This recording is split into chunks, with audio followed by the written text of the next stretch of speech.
बहुत ही अनहोनी घटना पंजाब दे विच वापरी है। अज असी एक पंजाब दा हीरा होनहार व्यक्ति जिन्हें मानसा मूसे वाले पिंड तो उठ के दुनिया दे कोने कोने तक आपदा नाम बनाया, पंजाब दी आवाज नूं पहुंचाउण दा काम कीता।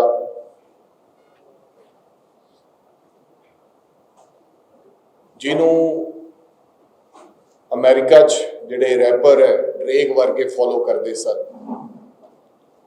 पंजाब दा माण सीगा।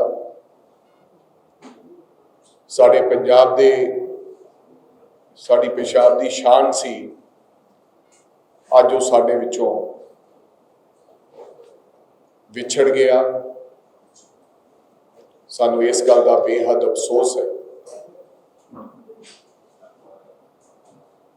और सानू इस गल का भी बेहद अफसोस है, सानू साडे कोल कोई लफ्ज नहीं है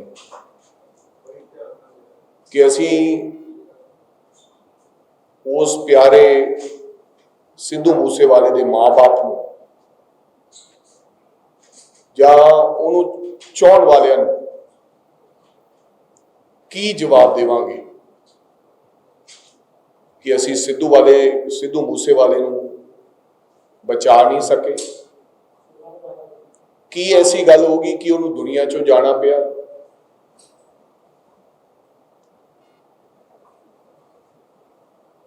सो बहुत ही मंदभागी घटना है और ये सारा कुछ मैं समझदा केवल ते केवल सरकार दी नाकामी, पुलिस दी नलायकी करके वापरे। और जे नाकामी ते नलायकी पुलिस ना वरतदी तो शायद ये अनहोनी अज नहीं होनी सी। अज मैं थोनू ये भी दसना चाहना है, मैं डीजीपी साहब की प्रेस कॉन्फ्रेंस सुनी। पंजाब का डीजीपी एक तरफा अज प्रेस कॉन्फ्रेंस करके और 5 मिनट पंजाब की प्रेस नूं संबोधन करके केवल घटना की जानकारी दे के और गैंग वॉर का वेरवा पाके आपकी जिम्मेदारी तो मुक्त होना चाहता है। और भगवंत मान सिट बना के एक 4 लाइनों का ट्वीट लिख के घटना की जानकारी दे के पंजाब के लोगों को बिना कोई जवाब दिते मुक्त होना चाहती है सरकार। मैं थोनू ये दस दिया कि जो डीजीपी जानकारी दे रहे हैं कि सानू 9mm ते 45 बोर दे कुछ उत्थे खोखे मिले है। बतौर डीजीपी नू ये जानकारी नहीं कि उत्थे AK-94 दे भी AK-94 दे भी मैनू किसी ऑफिसर साहबान ने दसिया है कि उत्थे खाली खोखे मिले। उन्होंने कहा कि 3 तरह के वैपन सन, लेकिन उन्होंने दोवां का 9mm ते उहदा वेरवा दिता। और फिर यह गल कही पंजाब के डीजीपी ने कि 2 उन्हां कोले कमांडो सन, वो लेके नहीं गए ना। जबकि मैं थोनू दस देना चाहना है कि आज सुबह तकरीबन 8 बजे मेरी सिद्धू मूसेवाले के पिताजी नाल गल हुई। मैं हिमाचल सी, हुणे मैं हिमाचल तो आ रहा और उन्होंने मैनू चिंता जाहिर की थी कि साडे कोले हुण केवल 2 सिक्योरिटी गार्ड रह गए ने। 2 अज विड्रॉ सरकार ने दोबारा फेर कर लए ने, जबकि कांग्रेस पार्टी दे राज दे विच 8 सिक्योरिटी गार्ड के 10 सिक्योरिटी गार्ड सिद्धू मूसेवाल वाले कोले सन। एक गड्डी भी सी उन्हां कोले जिप्सी दे रूप दे विच सिक्योरिटी वास्ते। जदों सरकार बनी, क्योंकि वो सरकार के खिलाफ चुनाव लड़े सन, और जो सरकार का वतीरा सी, तुसी पिछले दिनों च जिन्हों उन्होंने एक गाना कढ़िया, तुसी देखा होना, जो सरकार का वतीरा सी, फिर 4 सिक्योरिटी गार्ड वापस ले गए और हुण घल्लूघारा के नाम से 2 सिक्योरिटी गार्ड होर वापस ले गए। जबकि होम मिनिस्टर साहब साबका थानू विस्तारपूर्वक दसणगे, इन्हां दे ऑफिसर साहबाना कोले अज तो 1.5 वरे पहला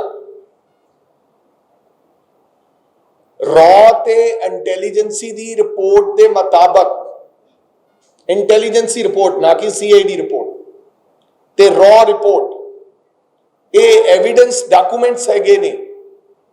मानयोग DGP साहब ने इन्हां बारे बिल्कुल तुहानू चानन नहीं पाया, और मिस्टर डोके नू इस गल दा जानकारी हैगी है कि रॉ और इंटैलीजेंसी ने कहा सी कि सुमेध सैनी नू ते सिद्धू मूसेवाले नू दी जान नू खतरा हैगा। इसे करके उस वेले दे DGP ने सिक्योरिटी मुहैया कराई सी। और मैनू ये भी चेते है, अज भी मिस्टर चौहान जिहड़े ने ओको नू हैड करदे ने, ये मैनू शुभदीप ने आके दसिया कि मैनू मिस्टर चौहान ने कहा कि बच के रही, तेरा एम्बुश भी लग सकता है, यानी कि तेनू घेर के मारिया जा सकता है। क्योंकि मैं ये उन्हां दी फैमिली दे नाल मेरा काफ़ी वार्तालाप हुंदी रहिंदी है। उन्होंने पिता जी साडे सरपंच सन जदों मैं पार्लीमेंट का चुनाव लड़िया। सो ये सारी जानकारी के बावजूद भी 2 सिक्योरिटी गार्ड लए थे। अज जो मैं हुण घटना के बारे पता किया भी सिद्धू आपदे सिक्योरिटी गार्ड क्यों नहीं लेके गया, तो मैनू उन्होंने रिश्तेदार ने दसिया कि 2 ही सिक्योरिटी गार्ड सन, ते दोवें सिक्योरिटी गार्डा ने गल कही कि असी बाई जी थके हैं, जे तुसी इजाजत दिओ तो असी आराम कर लीए। क्योंकि तुसी आप समझो जिन्हें को 2 सिक्योरिटी गार्ड होण ते जिन्हों रॉ ते इंटैलीजेंसी के बारे जो उन्होंने दसिया होवे कि थ्रेट है, वो 24 घंटे किद्दां ड्यूटी कर सकते हैं। और जिहड़े सिक्योरिटी वाइकल की गल करते हैं, तुसी आप इस गल ते गौर फरमाओ कि जिहड़ा व्यक्ति आपदे पैसिਆਂ नाल बुलेट प्रूफ कार, जिहदी गलबात DGP साहब ने दसी, वो सरकार की बुलेट प्रूफ गड्डी नहीं सी, सरकार ने नहीं दिती।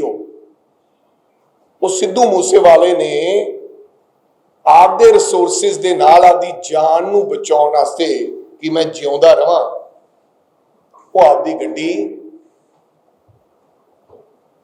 बुलेट प्रूफ कराई। मैं इत्थे ये भी पूछना चाहना है कि पंजाब सरकार नू ते पंजाब के DGP नू ये बहुत चिंता है कि केजरीवाल साहब नू सिक्योरिटी चाहिए है। उन्होंने लिखिया भी, दिल्ली कमिश्नर नू लिखिया, उन्होंने कहा कि ऑलरेडी इन्हां कोले Z+ सिक्योरिटी है। इस दे बावजूद भी 90 अधिकारी केजरीवाल साहब नाल चलते हैं पंजाब के। इस दे बावजूद 45 अधिकारी चड्डा नाल चलते हैं, और कई परिवारक मैंबरां नाल 20-25 लोग मुख्यमंत्री साहब के परिवारक मैंबरां नाल चलते हैं। और पुछण वाली गल है कि घल्लूघारे दे नाम ते डीजीपी पंजाब ने, जिन्हों कोई खतरा नहीं है, उन्हें आपकी सिक्योरिटी तो किन्ने सिक्योरिटी दे बंदे विड्रॉ किए, किन्ने केजरीवाल साहब की सिक्योरिटी तो किए, किन्ने चड्डा दी तो किए। केवल सिद्धू मूसेवाला ही बचा सी कि उन्हां दे सिक्योरिटी गार्ड तुसी विड्रॉ करो। इहदे पिछे वड्डे राज हन, जांच की जरूरत है, सिटिंग जज दे अंडर, ना कि सिट दे अंडर। जेड़ा डीजी ये नहीं दसदा कि उत्थे AK-94 भी चली है, वो डीजी तो इंसाफ की की मंग की जा सकती है। सिटिंग जज दे तहत NIA दे कोलों ये जिहड़ी जांच होनी चाहिए है, ये सियासी कतल होया है, इट्स अ पोलिटिकल मर्डर। क्योंकि सरकार को यह शंका सी कि सिद्धू मूसेवाला संगरूर तो कांग्रेस पार्टी का उम्मीदवार हो सकता है।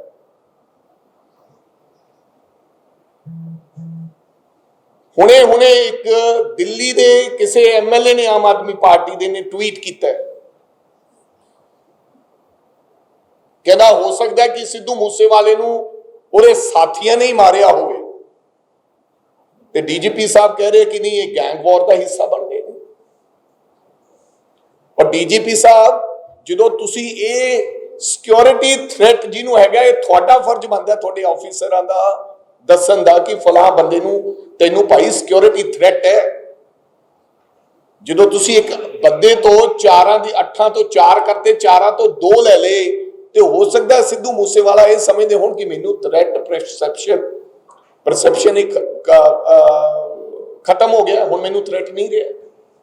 ये ड्यूटी किहदी बनती सी? सरकार की जिम्मेदारी बनती सी।